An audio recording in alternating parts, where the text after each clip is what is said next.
un simple terrenal que vive alucinando.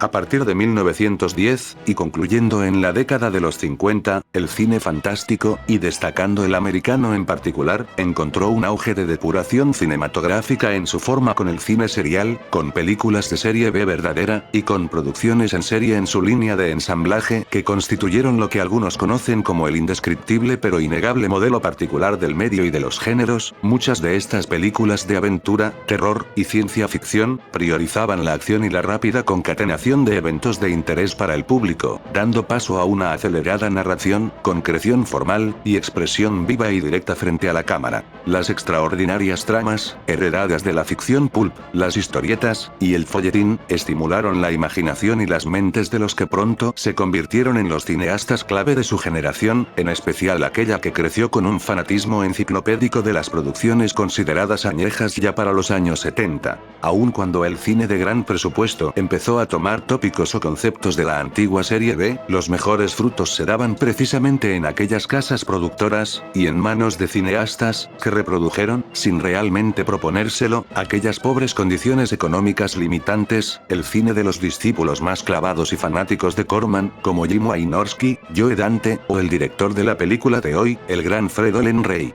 El prolífico director de variopintas películas de explotación, luchador, y feriante nativo de Ohio, estableció una reputación como uno de los trabajadores más tenaces, veloces y eficientes de la industria, cruzándose con muchos intérpretes, técnicos, y celebridades alrededor de su vasta carrera cinematográfica, acumulando títulos de culto como Prostitutas de Hollywood con motosierra, Ciclón, Dibujos malditos, Biohazard, Isla de dinosaurios, Super Shark, entre varias más. Como no podía ser de otro modo, el cine de Fred sufría de altibajos inevitables, debidos tanto a la cantidad de sus producciones, más o menos 160 películas, como a los grandes cambios y procesos que atravesó la industria en sus casi 50 años de carrera, y que se reflejaron en ciertas secciones del cuerpo de su obra. Pero de su primera década creativa, y la que mejor valoro en general, viene la que propició el momento cumbre de su carrera, al menos en cuanto a lo que se evidenciaba, pero no se consolidaba en su fase indicada, en sus anteriores películas. La poco ortodoxa El Imperio Fantasma, de 1988, tuvo su origen como otro de los proyectos improvisados por el impulsivo director, comenzando su historia de producción debido a que Fred se encontraba empleado por Transworld Entertainment, y realizó para ellos el aceptable filme de acción Escuadrón Comando, de 1987, que lanzaría su prolongada colaboración con el anteriormente orsonwelliano, Gary Graver, en la fotografía de varias películas TRI, su amistad durando hasta la muerte del cinefotógrafo en el 2006, y que al ver el satisfactorio set de una cabaña construida para la cinta, ofreció dinero extra al equipo de producción para quedarse, y a escondidas de los productores, rodar una escena adicional, sin guión completado, apenas unas cuantas páginas escritas a las carreras.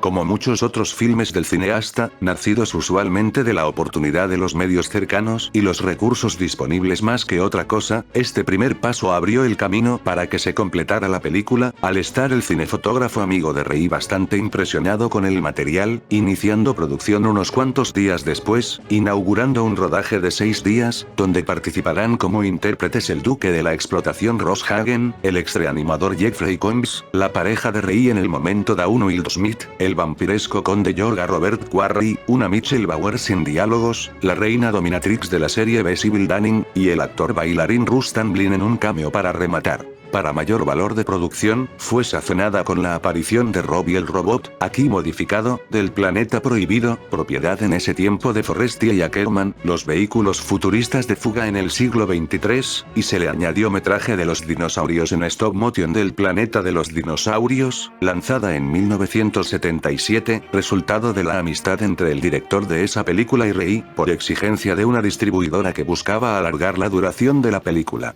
Es clara también la influencia del homónimo serial de 1935, protagonizado por la estrella del western clásico Gene Autry, así de patentes también son las referencias variadas a la ficción pulp popular de antaño, y al cine sci-fi y de aventuras de bajo presupuesto, recurrentes en su filmografía por responder a la paleta gustativa del cineasta en cuestión. Por si fuera poco, el rodaje se realizó en 2 míticas locaciones naturales, utilizadas hasta el cansancio en la industria gringa de cine californiano, las cuevas de Bronson, y el Parque Natural de las Rocas Vázquez, ambos escenarios que dieron el toque especial a cientos o miles de filmes y series, añadiendo a la imaginería recopilada de la película, literalmente añadiendo lugares comunes del cine de género.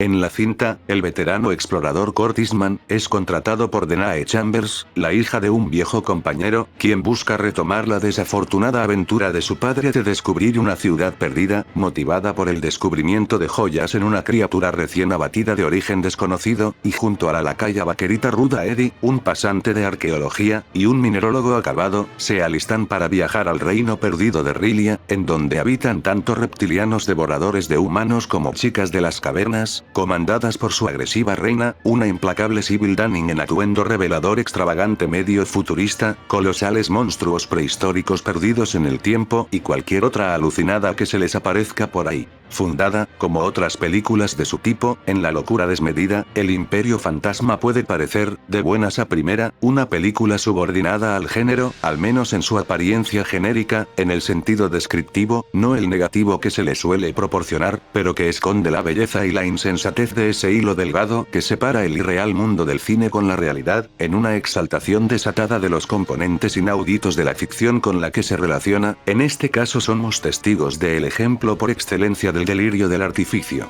Los mencionados límites presupuestarios y de horario obligaron al cineasta, como ocurre con frecuencia en su carrera, pero con mejores resultados en esta primera etapa, a rodar en largos planos maestros con cierta profundidad de campo, un recurso económico, tanto ahorrador de tiempo como de dinero, que resulta en la planificación medida y restringida de cada plano y movimiento, en el desenvolvimiento más libre de los actores en el cuadro, y la incitación a inspeccionar más la propia imagen y sus detalles o peculiaridades, sin necesariamente tener predilección por enfatizar una acción que se puede capturar dentro de un conjunto de figuras y eventos. El hecho de que se haga un esfuerzo por reducir al mínimo todo elemento que compone la película, seleccionando solo aquellos datos necesarios que se aíslan o se subrayan, elabora una reducción sistemática que, a falta de rapidez, construye un ritmo específico que impulsa al filme, una cierta velocidad que ayuda al progreso sin obstáculos de la extrema e increíble historia de verosimilitud estrangulada. Como suele ser siempre en aquellos proyectos de reí con estrellas de la serie B o de épocas anteriores, se hizo aquí con un reparto elegido para que sus fortalezas interpretativas refuercen las meras características superficiales de los personajes, el perfil de su cascarón, obteniendo la fachada necesaria y apropiada, encarnando más bien códigos vivos, o personajes patrones de la ficción de aventuras, donde solo basta la referencialidad, la familiaridad con estos tipos de personaje para comprender su papel, siendo esta una de las muchas maneras en la que Fred interactúa con textos anteriores, no necesariamente para replicar lo ya visto, sino para completar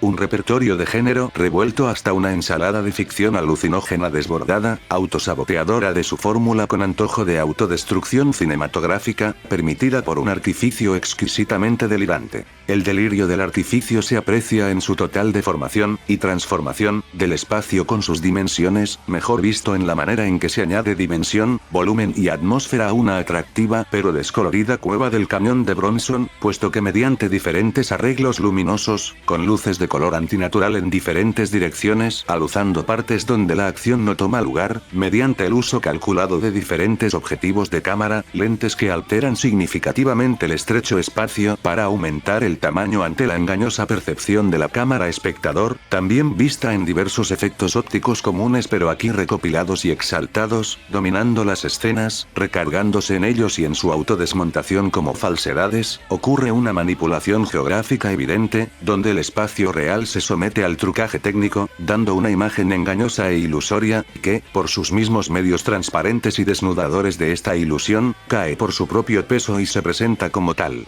El delirio del artificio no solo se demuestra en el espacio de un solo plano, sino en la evidente contraposición de planos de espacio y fondo discordantes, mejor expuesto en la escena conformada por el material material de archivo de la alocada El planeta de los dinosaurios de 1977, insertado en una secuencia donde aquella trama lineal queda difuminada hasta quedar esquivada, en 10 minutos de puro deleite artificioso donde nos detenemos a contemplar, junto con los personajes, un irreal mundo destartalado creado únicamente, y organizado por el montaje externo, que añade contracampos imposibles e insertos expansivos, asociados arbitrariamente con el plano anterior, donde las pocas interacciones ocurren entre ambos metrajes, desfasados entre ellos de tiempo y lugar, también con guiño burlón a la audiencia en clave autoparódica y iconoclasta. Posicionándose en la frontera entre lo sublimemente estrafalario y la demencialidad narrativa, muchos cortes abren una grieta que nunca se cierra para poner cómodo al espectador, quedando este a la deriva en secuencias intercaladas con planos de evidente desgaste material y físico de la película reciclada, donde los materiales y las herramientas quedan al descubierto y se enfatiza su propia materia prima. Todo paradigma narrativo se desintegra a favor de giros distrayentes, las cosas que el propio Fridolin Rey describe como sus idiosincrasias insólitas, las cosas que realmente le importan, pero que dejan atónitos a sus colaboradores y espectadores, que aparecen aún en sus películas más prosaicas, cosas que obligan a detenerse ante la propia exposición de sus mecanismos, pero no se trata de otra cosa más que aquellas imposibles perturbaciones empleadas extensiva y numerosamente por las producciones de serie B de antaño, con cada truco bajo su manga impulsado y revitalizado, pero mejor aún, instrumentalizado para un antilusionismo que busca la autoinmolación iconoclasta del engaño, la evidencia del método, la desmitificación de la técnica, y la acentuación de aquel elemento, tal vez anteriormente insondable, invisible, poco pronunciado, casi nunca subrayado, pero intrínseco al cine de aventuras y fantástico de aquella época clásica tan aludida y homenajeada aquí. Me refiero al elemento artificial, de magia cinematográfica, revelada como no tan inocente, sino producto de la prestidigitación técnica. Este elemento ya es expuesto en películas como El Imperio Perdido como una falsedad inherente, una magia desprovista de ilusión, finalmente honesta en este mundo posfantasioso, posilusionista, con todo el material que la produce ante la vista de todos. Este procedimiento, esta perspectiva despojadora de la mentira, y que incita a la actividad más que al entretenimiento inmersivo pacificador del espectador, es la diferencia fundamental entre aquellas películas retro y nostálgicas, y la actitud que traían a la mesa cineastas como Fridolin Rey, Ed Wood, Phil Tucker, Wayne Orski, Dante, Jess Franco, o Donald G. Jackson, algunos de ellos, no accidentalmente, amigos o contemporáneos del director, pero todos tan escépticos, o cínicos, como autoindulgentes y genuinos, cuando se trata de traer de vuelta anacronismos de géneros, tan balanceados son sus trabajos, que si uno toma predominancia se eliminan ambos. Encapsula la actitud que tomarían la gran mayoría de películas de serie B a partir de esta nueva serie de películas de género evolucionadas, armadas con una sobrecarga de iconos y accesorios narrativos infestando la pantalla cuando pueden, con cada nueva introducción de personaje o giro de trama, en el Imperio Fantasma se desestabiliza el argumento ante el impredecible desvarío narrativo alucinado, desde su despampanante escena introductoria sensacional ultra disparatada, cada nuevo personaje, cada invocación iconográfica, trae consigo una ruptura nueva con el raciocinio y la lógica en forma de desfile desmadroso de imágenes delirantes al extremo.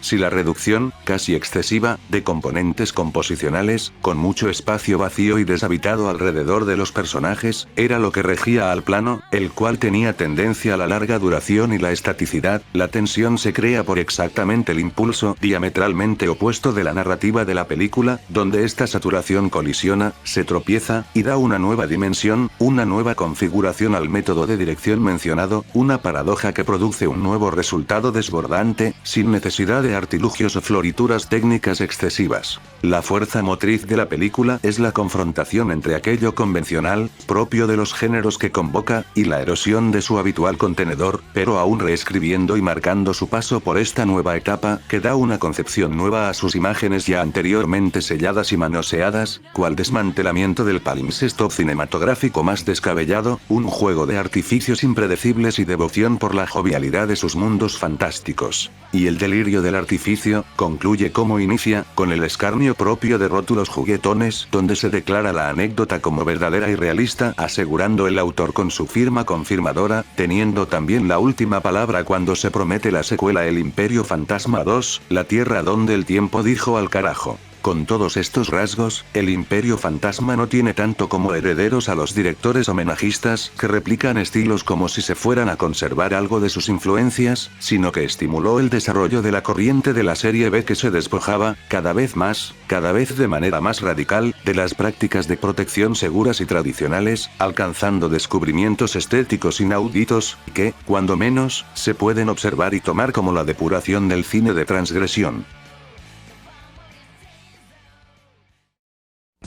No te vayas, la pequeña Yui tiene un enorme trabajo que completar, y lo hará con la ayuda de un poco de magia. Volveremos enseguida con Corrector Yui. Comes to TNT during Monster Vision's They're Here Terrorthon. The type of thrills that'll stick in your throat. Tonight, 5 weird sci-fi movies on TNT's Monster Vision, all with one thing in common.